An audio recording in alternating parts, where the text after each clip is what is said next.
Ethan Brooks sat hunched over his battered laptop in the cluttered home office of his single-story ranch house on the outskirts of Lubbock, Texas, the late afternoon sun slicing through dusty blinds to paint crooked shadows on the hardwood floor. He was a 38-year-old mechanic, broad-shouldered with calloused hands that smelled faintly of motor oil, his dark blonde hair streaked with grey at the temples, a badge of long days keeping his late father's auto shop alive. The shop wasn't much just a cinder-block garage on Main Street, but it was the heartbeat of this small town, fixing pickups and tractors for folks who couldn't afford new ones.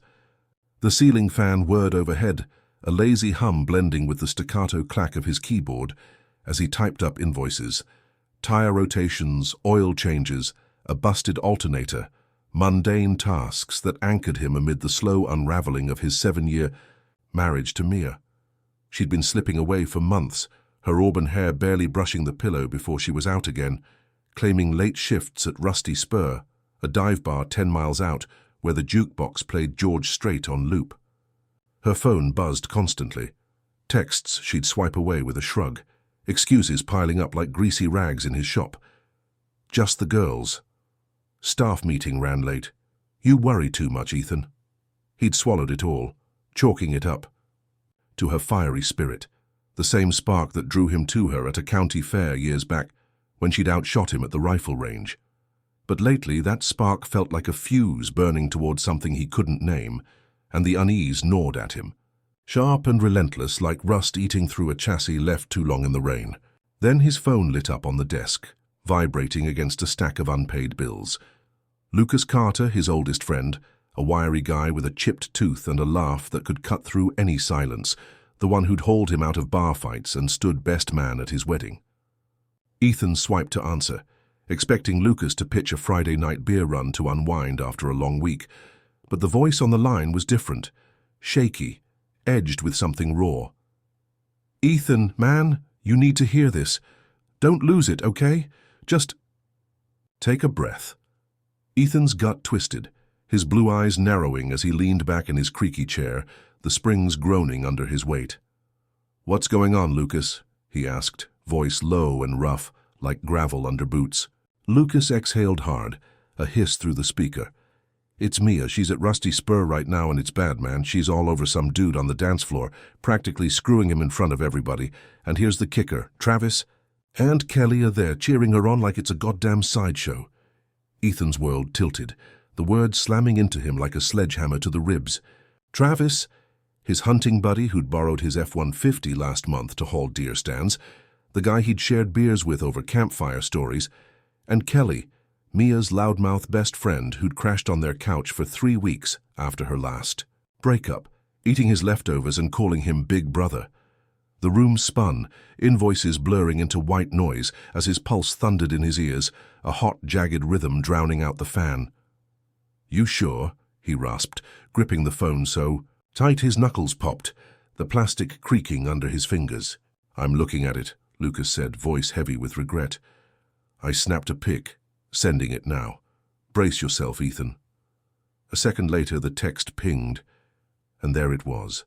Mia, her auburn hair wild under the bar's dim lights, pressed, tight against a tall guy in a black cowboy hat, her hands on his chest, his on her hips grinding to some twangy beat. Travis stood off to the side, clapping like a drunk fool at a rodeo, Kelly beside him, whooping with a beer bottle raised high.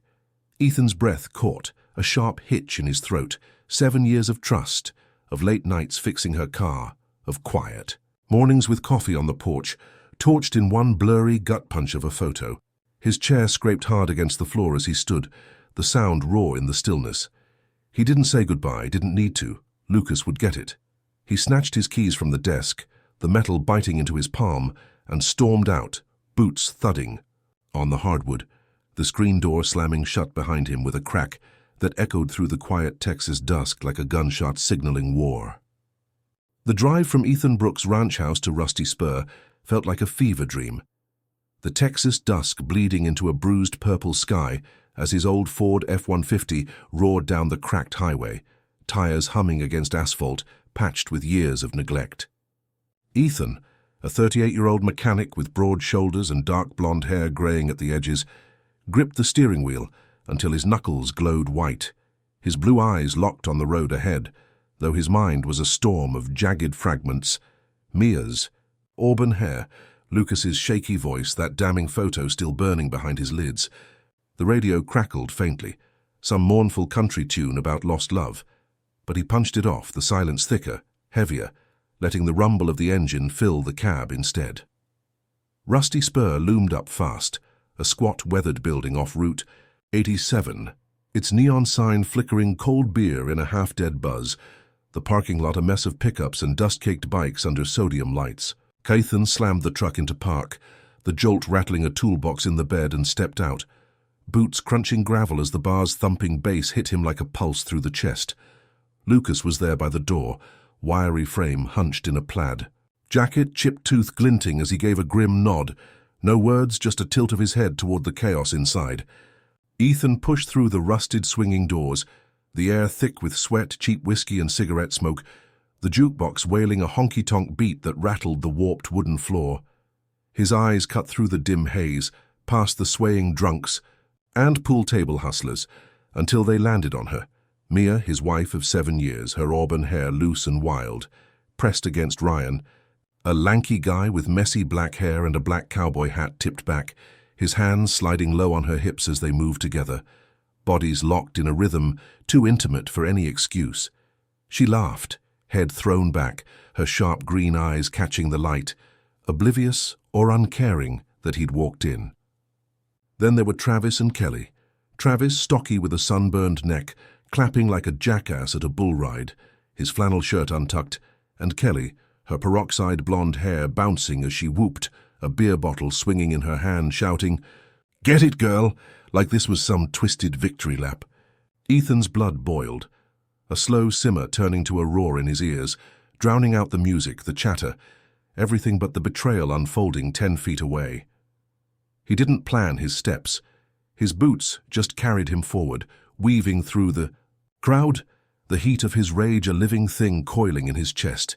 Mia turned mid-laugh, her eyes locking with his, and for a split second, surprise flashed across her face. Her lips parted, her dance faltered, but it melted into a lazy, defiant grin, like she'd been waiting for this showdown. Ryan smirked too, tipping his hat with a cocky flick, his hands still on her, daring Ethan to make a move. Travis and Kelly froze, their cheers dying fast, beer sloshing as they shrank under his glare. Ethan stopped dead in front of them, the bar's noise fading to a dull hum, his breath ragged but steady, blue eyes blazing with a fury he'd never let loose until now. 7 years, every late-night repair, every quiet promise, every piece of himself he'd given her, shattered in the grimy glow of Rusty Spur, and he wasn't leaving without burning it all down first. Ethan Brooks stood like a statue in the pulsing heart of Rusty Spur, the Texas bar's neon glow casting harsh shadows across his rugged face. 38 years old, broad-shouldered, dark blonde hair graying at the temples, blue eyes now twin storms of rage and hurt. The jukebox wailed a twangy ballad, but it was drowned by the blood roaring in his ears as he faced Mia, his wife of 7 years, her auburn hair wild, sharp green eyes glinting with defiance under the dim lights.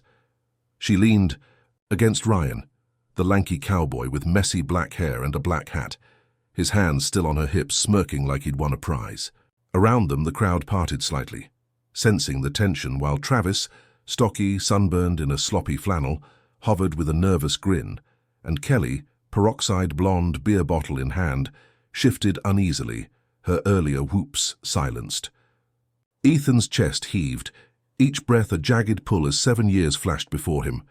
Mia's laugh at their first dance, her hand in his under a starlit sky, the quiet mornings he'd fixed her coffee just how she liked it, black, no sugar. Now she stood there, grinning like a cat with cream, her betrayal a knife twisting deeper with every second. "Mia," he said, voice low and rough, cutting through the bar's din like a blade. "What the hell is this?"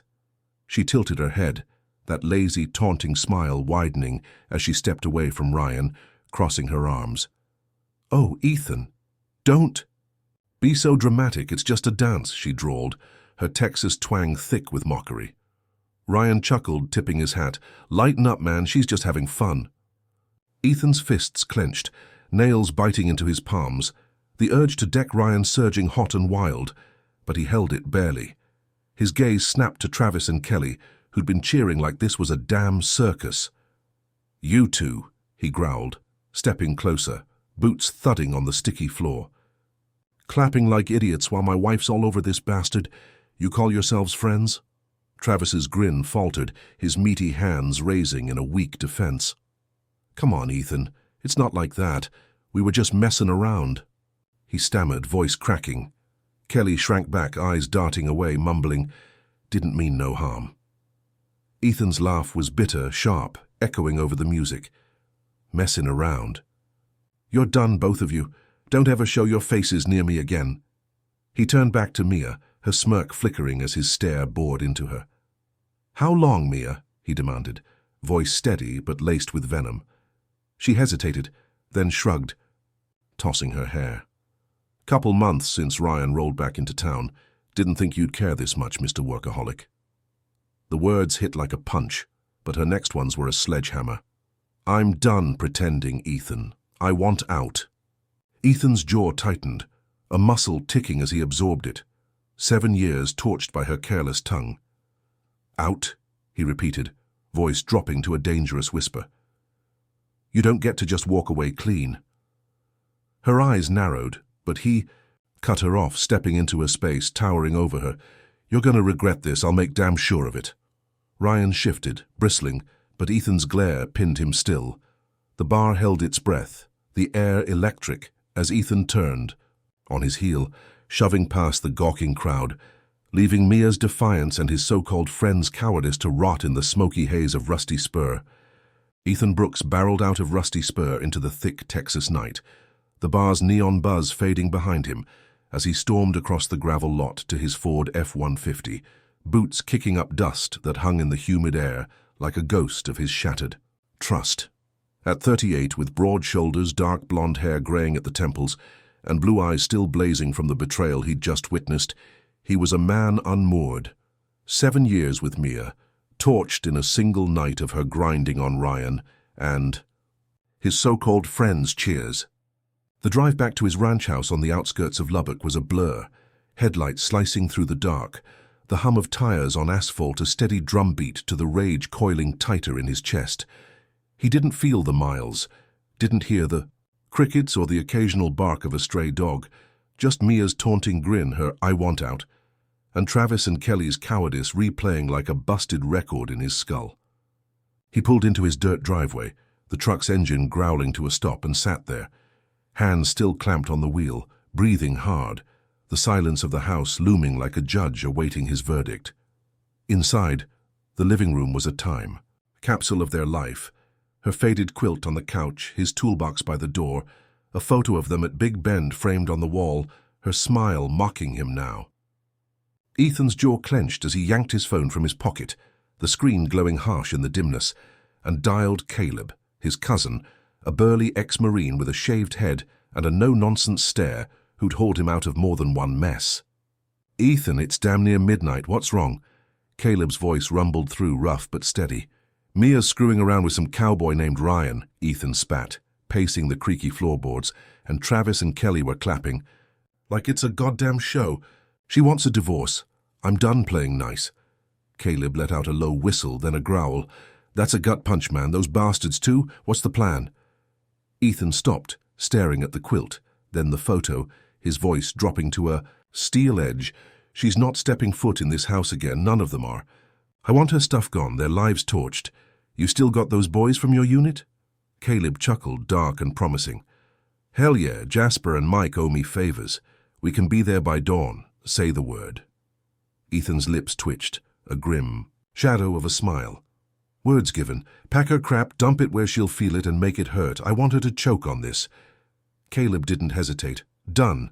I'll bring the muscle. Jasper's got a mean streak and Mike's a pro at sending messages. What about Travis and Kelly?"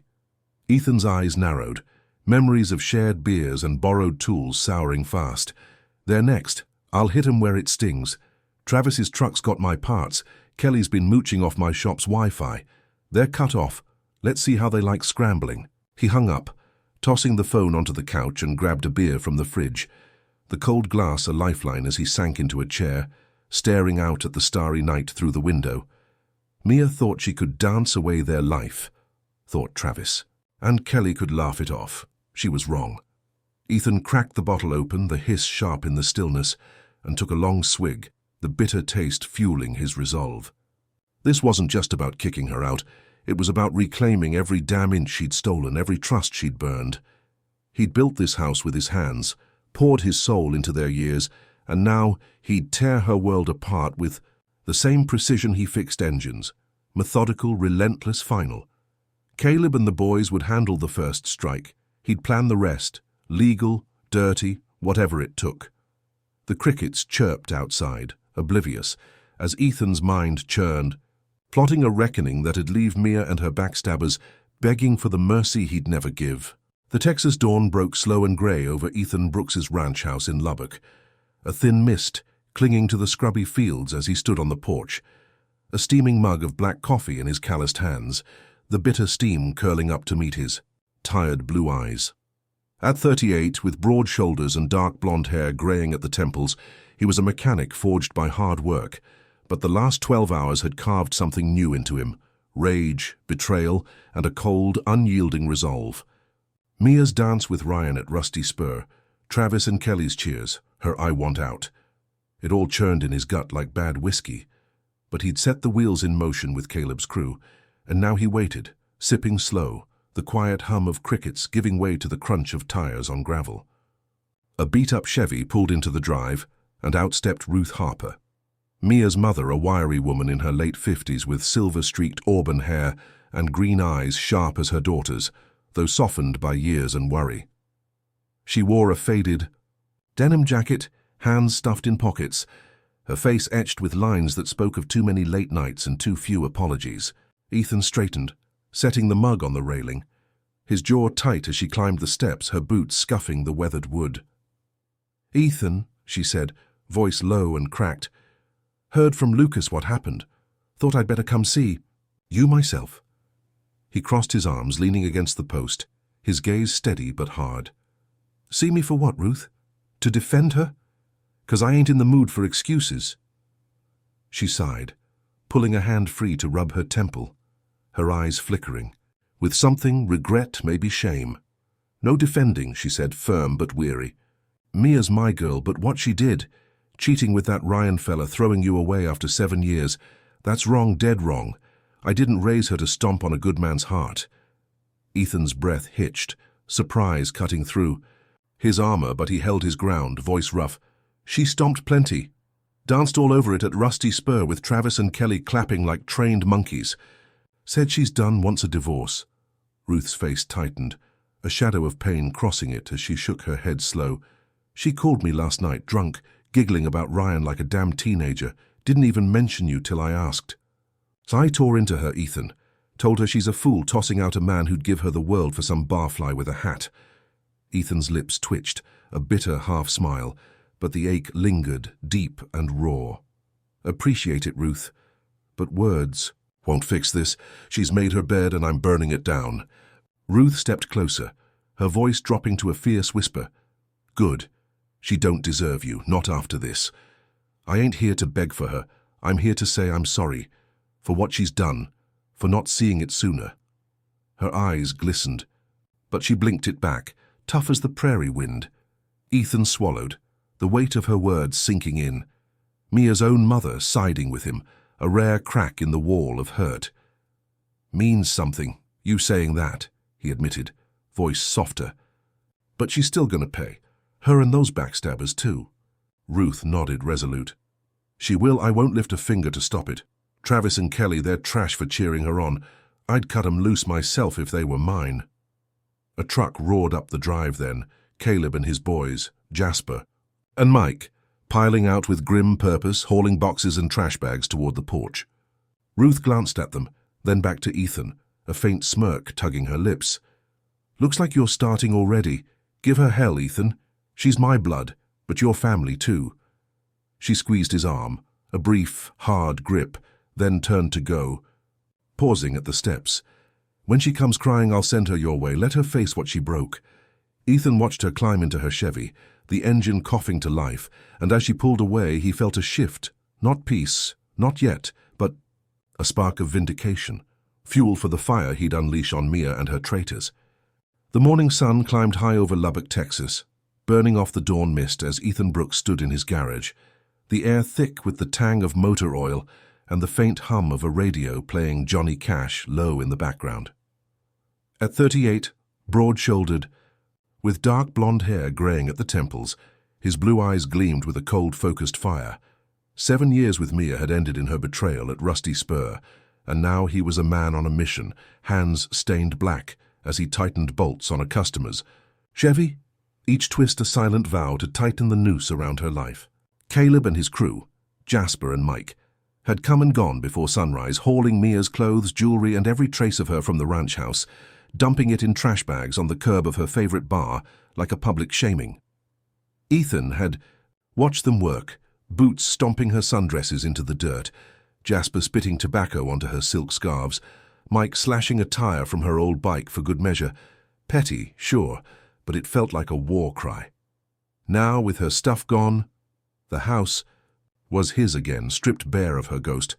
But Ethan wasn't done. He wanted her to feel this in her bones, legally, permanently. He wiped his hands on a rag, tossed it aside, and pulled his phone from his grease-streaked jeans, dialing Wes Hargrove, a sharp-eyed divorce lawyer from town who'd handled his dad's estate years back, a guy with a drawl as smooth as whiskey, and a mind like a steel trap. "Ethan, you old dog, what's got you calling this early?" Wes answered, voice warm but edged with curiosity. "Mia's cheating with some barfly named Ryan," Ethan said, pacing the garage, his boots echoing on concrete. "Caught her last night at Rusty Spur, Travis and Kelly cheering like it's a damn game. She wants out, Wes. I want her served. And I want it to sting." Wes let out a slow whistle, papers rustling on his end. "That's a hell of a mess, son. Adultery's a golden ticket in Texas. You got proof?" Ethan smirked, leaning against a workbench littered with wrenches. Lucas snapped pics, her grinding on him clear as day. "I'll send 'em over." Wes chuckled, dark and approving. "Good man, those'll bury her. House in your name?" Ethan nodded, though Wes couldn't see. "Bought it before we married. Deed's mine. Shop too. Runs under Dad's trust. She can't touch it." Wes hummed, pleased. "Smart. Premarital assets are off the table. Joint accounts?" Ethan's grin turned sharp. "Drained 'em yesterday. Took every. Sent to my personal. She's got her bar tips and nothing else." Wes laughed outright. "You're a bastard, Ethan, but I love it. Keeps my job easy. I'll draft the papers today. Grounds, adultery, no alimony, restraining order to keep her off your land. Where's she at?" Ethan glanced out the garage door, the sun glinting. Off his truck. "Probably crashing at Ryan's. Serve her at Rusty Spur tonight, make it public." Wes didn't miss a beat. "Oh, I'll get a server there. Little theater never hurt. She'll be spitting mad, but those pixels shut her up in court." Ethan hung up, the plan locking into place like a perfectly torqued bolt, and headed inside, the house quieter now, his sanctuary reclaimed. He grabbed a beer from the fridge, popped it open, and sat at the kitchen table, staring at the empty chair where Mia used to sit, her laughter once filling the space. Now it was his, and he'd weaponized that silence. Wes would hit her with the papers, a legal gut punch. But Ethan's mind was already racing ahead. Travis and Kelly's turn was coming, their betrayal a debt he'd collect with interest. He'd built this life with sweat and grit, fixed every broken thing Mia threw at him, and now he'd fix this, by breaking her world apart piece by calculated piece. The beer was cold, the day young, and as he sipped, the faint rumble of a delivery truck passed outside. Normal life ticking on, oblivious to the storm he was unleashing, a storm that'd leave Mia drowning in the wreckage of her choices. The afternoon sun beat down on Lubbock, Texas, turning Ethan Brooks's garage into a sweatbox as he leaned under the hood of a rusted Dodge pickup, the clank of his wrench against metal, a steady rhythm to the storm brewing in his mind. At 38, broad-shouldered with dark blonde hair graying at the temples, his blue eyes burned with a quiet fury. Mia's betrayal at Rusty Spur was a wound still raw, but Travis and Kelly's cheers, their backstabbing grins, had lit a fuse he couldn't. Dorset. The radio crackled Johnny Cash's Ring of Fire, the irony not lost on him as he tightened a bolt, each turn a promise to make them pay. His shop, Brooks Auto, wasn't just his livelihood. It was leverage, a lifeline for half the town's vehicles, including Travis's beat-up Silverado and Kelly's dented Jeep, both rigged with parts he'd installed, serviced, trusted to him like they'd trusted his friendship. That trust was ash now, and Ethan was ready to turn it into a weapon. He'd already cut Mia off. Wes was serving her divorce papers tonight at Rusty Spur, but these two, they'd feel it where it hurt most. Travis, a welder who hauled scrap in that Silverado, relied on Ethan's custom exhaust work to pass emissions. Kelly, a hairdresser with a salon 2 blocks over, used his shop's Wi-Fi for her bookings, since her landlord was too cheap to fix hers. Ethan smirked, wiping sweat from his brow with a greasy rag, and grabbed his phone, dialing Pete, his shop assistant, a lanky kid with a quick grin who'd do anything for a cold beer and a good story. "Pete, you at the desk?"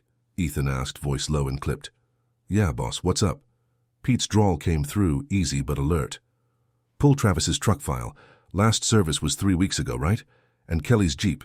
Check." "The oil change log," Ethan said, pacing the concrete floor, boots scuffing oil stains. Pete whistled. "Yup, Travis got that muffler tweak and Kelly's due next week. Why?" Ethan's grin turned sharp, predatory. "Good. Call them both. Say I'm repossessing parts for unpaid tabs. Travis owes me $200 on that exhaust. Kelly's $80 behind. Tell him they got till sundown to pay or I'm yanking 'em out myself." Pete laughed, catching the edge. "They ain't paid 'cause you let 'em slide. Friends discount, huh?" Ethan's jaw tightened. "Not friends anymore, do it. And if they argue, say it's shop policy, cash up front from now on." He hung up, the plan snapping into place like a socket on a lug nut, and leaned against the workbench staring at a photo tacked to the wall, him, Travis, and Kelly at a barbecue last summer, beers raised, smiles wide. He ripped it down, crumpling it into a ball and tossed it into the trash with a flick of his wrist. By late afternoon, his phone buzzed. Travis first, voice loud and panicked. "Ethan, what the hell, man?" "Pete says you're taking my exhaust. You can't do that." Ethan kept his tone flat, cold. "Can and will $200, Travis. You've been dodging it. Pay by 6 or it's mine." Travis sputtered. "We're buddies. You're screwing me." "Over Mia's mess?" Ethan cut him off. "You screwed yourself clapping for her 6 o'clock. He hung up, and Kelly rang next, shrill and whining. "Ethan, my Jeep's all I got. 80. You're joking." He didn't flinch. "Not joking. Pay. Up. Or it's sitting on blocks by dark. You picked your side at Rusty Spur." She cursed, begged, but he clicked off, her voice fading into static. By dusk, neither showed. Pete rolled Travis's Silverado and Kelly's Jeep into the bay, and Ethan went to work, wrench in hand, dismantling the exhaust, draining the oil, leaving both rigs crippled in his lot. He stepped back, wiping his hands, the sun dipping low, casting long shadows over the husks of their betrayal. A mechanic's revenge, precise and brutal. They'd limp now, just like he had. But he wasn't limping anymore. The courthouse in Lubbock, Texas, loomed under a slate-gray sky, its squat brick facade as unyielding as the tension coiling inside Ethan Brooks as he stepped through the double doors, the heels of his worn boots clicking sharp against the polished tile. At 38, broad-shouldered with dark blonde hair graying at the temples, his blue eyes were steel, hardened by Mia's betrayal at Rusty Spur, Travis and Kelly's cheers, and the weeks since he'd turned her life upside down with Wes's divorce papers.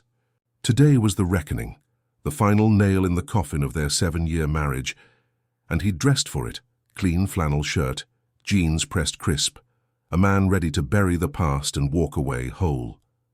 The courtroom buzzed low, a handful of locals in the gallery whispering about the mechanic who'd caught his wife cheating, their murmurs a dull hum against the creak of wooden benches.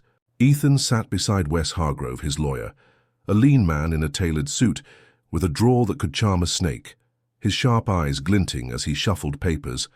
Photos from Rusty Spur, bank records, the deed to Ethan's house and shop, all locked and loaded. Across the aisle Mia slouched, her auburn hair tangled, green eyes dull with defiance and exhaustion, flanked by a nervous young lawyer in a cheap suit who kept adjusting his tie like it might choke him. She'd been served at Rusty Spur 2 weeks back. Wes's process server had handed her the envelope mid-shift, her face twisting from shock to fury as the bar crowd gawked, and now she sat, arms crossed, glaring at Ethan like he'd stolen. Something she deserved. The judge, a grizzled man with a white mustache named Hargrove, no relation to Wes, banged his gavel, voice gruff. "Let's get this moving. Brooks versus Brooks, dissolution of marriage." Wes stood smooth as oil and laid it out. "Your Honor, my client seeks divorce on grounds of adultery. Evidence here shows Mrs. Brooks with one Ryan Tate, publicly engaged in compromising acts at Rusty Spur Bar, witnessed and photographed. House and business are premarital assets. Solely Mr. Brooks, no claim there. Joint accounts were emptied by her actions. We ask no alimony and a restraining order." He slid the photos across. Mia and Ryan locked tight, Travis and Kelly clapping, each image a bullet. Mia's lawyer leapt up, voice cracking. "Objection. This is character assassination. Mrs. Brooks deserves half the shop. It grew during the marriage." Wes smirked, unfazed, handing over more papers. "Shop's in a trust under Ethan's late father. Ethan's just the manager. Draws a salary of $2,200 a month. Mrs. Brooks earns more bartending. Here's her tax stubs." The judge peered over his glasses, bushy brows knitting as he flipped. Through Ethan's deed from '09, Mia's W-2 showing $2,000 monthly. Mia's face reddened, fists clenching, but her lawyer floundered.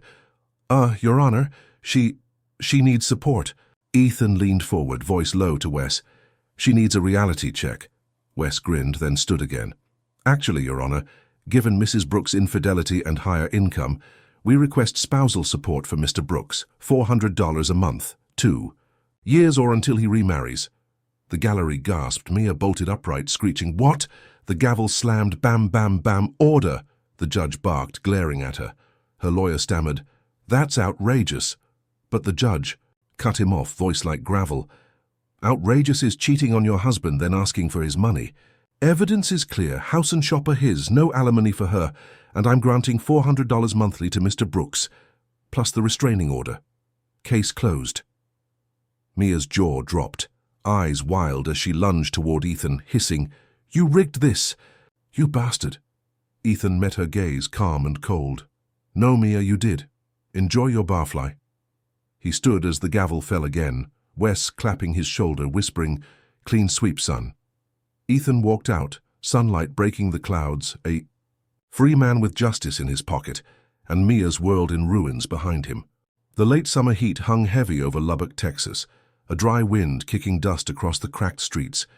As Ethan Brooks leaned against the tailgate of his Ford F-150 outside his garage, a cold beer in hand, the bottle sweating as much as he'd been earlier under a truck hood. At 38, broad-shouldered with dark blonde hair graying at the temples, his blue eyes carried a quiet triumph. Mia's world was crumbling, piece by satisfying piece, since the divorce ruling 3 weeks back. He'd won the house, the shop, even $400 a month from her bartending wages, while she'd been left with nothing but her bar tips and a restraining order keeping her off his land. Travis and Kelly were limping too, their vehicles gutted in his lot, their lives a mess of unpaid bills and angry clients, but Ethan's focus now drifted to the final act. Mia and Ryan, the cowboy she'd thrown him over for, the one she'd danced with at Rusty Spur like he was her ticket out. Word around town was their fling was fraying fast, and Ethan intended to watch it burn from the sidelines, a cold smile tugging his lips as he sipped his beer, the bitter taste a perfect match for the justice unfolding. Lucas had called yesterday, voice low with gossip. Mia's crashing at Ryan's trailer out by the oil fields, heard she got fired from Rusty Spur after screaming at a customer who tipped bad. Ryan's hauling gravel now, but he's pissed. She's drinking his paycheck faster than he can cash it.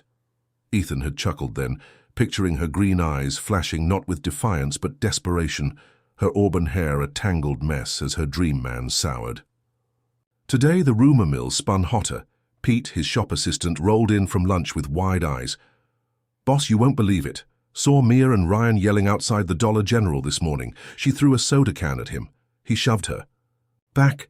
Folks say he's done with her whining." Ethan raised a brow, setting the beer down, the clink of glass on metal sharp in the still air. "That's so," he said, voice low, a spark of dark glee igniting. Pete nodded, grinning. "Yeah, heard he's moving to Odessa next week. Got a buddy there with a job. Mia's freaking out.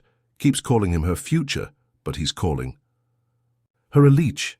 Ethan leaned back, crossing his arms, the sun beating down as he let the image settle. Mia, once so sure she'd traded up, now clawing at a man who'd rather run than stay. That night, the final crack came. Lucas texted late, a blurry video from some barfly's phone. Mia and Ryan in a dirt lot, her screaming, "You promised me everything."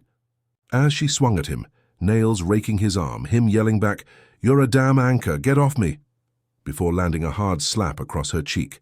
She stumbled, sobbing, and he stormed off, kicking gravel as a small crowd gawked. Ethan watched it twice, the grainy chaos looping on his screen, and felt no pity.